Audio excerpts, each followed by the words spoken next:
ভাই রে ভাই, ড্রেসের এক সাইড ছিঁড়তে ছিঁড়তে এতটাই ছিঁড়ে দিয়েছেন যে দিশা পাটানিকে হাত দিয়ে ঢেকে রাখতে হচ্ছে। আর বিদ্যা বালানকে দেখুন, বেচারি এত তাড়াতে আছেন যে গাড়ির দরজায় তার জামা আটকে যাচ্ছে।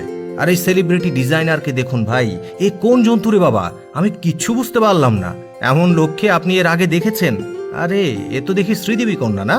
উফ রে, আর একটু হলেই তো বেঁধে পড়ে যাচ্ছিলেন। আমি বুঝি না এমন ড্রেস কেন পরে, তারা সামলাতেই পারে না। হ্যাঁ ভিউয়ার্স, স্টাইল আইকন অ্যাওয়ার্ডসে তারকাদের এমনই উপস মোমেন্ট দেখা গেল সম্প্রতি। সেখানে এক একজন এক এক অদ্ভুত সাজে হাজির হয়েছিলেন।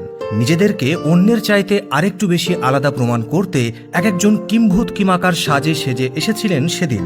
আর তাই নিয়েই রীতিমতো নেটিজেনদের মধ্যে পড়েছে শোরগোল। আর এ তো দেখছি নোরা ফাতেহি যে একেবারে সাদা বেলুন সেজে চলে এসেছে। সবসময় খোলা মেলা নোরা ফাতেহিকে এভাবে বেলুন সাজে দেখে তো ভক্তরা অবাক। হাতটাও পর্যন্ত ঢেকে রেখেছেন। ও, রমজান মাস বলে কথা, তাই তো একেবারে সব ঢেকেই হাজির হয়েছেন তিনি। এনাকে দেখুন, চিনতে পারছেন? চিনতে পারলে কমেন্ট করে প্লিজ জানান। আর মৌনি রয়কে দেখুন, পেছনে একটা লেজ তৈরি করে চলে এসেছে। সেই লেজ আবার ধরে রাখতে হচ্ছে আরেকটা মেয়েকে। সত্যি বলছি, এমন ড্রেস দেখার জন্য আমি মোটেও প্রস্তুত ছিলাম না। শুধু মৌনি রয় নয়, ভানি কাপুরকেও দেখুন, তারও জামা পেছন থেকে ধরে থাকতে হচ্ছে, যেন এই নায়িকারা লেজ তৈরি করে হাজির হয়েছেন। অনন্যা পাণ্ডেকে দেখুন, তিনি তো সব সময় ক্যামেরায় পোজ দেওয়ার জন্যই ব্যস্ত থাকেন। কোথায় দাঁড়াবেন যেন দিশাই পাচ্ছেন না। নতুন বধূ কিয়ারা এত পাতলা ফিনফিনে ড্রেস পরে এদিন হাজির হয়েছেন। যদিও রেড কালার ড্রেসে তাকে অনেক গর্জিয়াস লাগছিল, তবে একটু হাওয়া বাতাস উঠলেই কিন্তু জামা একেবারে উড়ে যাবে।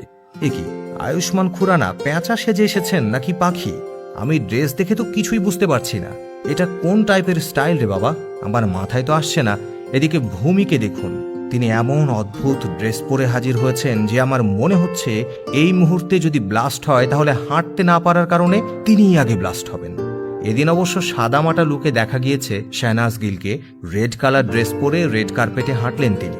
কাজলও কিছু কম যায় না। তবে মজার বিষয় হচ্ছে, কাজলও এমন ড্রেস পরে এসেছেন যে তার পেছনের কাপড়টা ধরার জন্য আরও একজন মানুষ রাখতে হচ্ছে।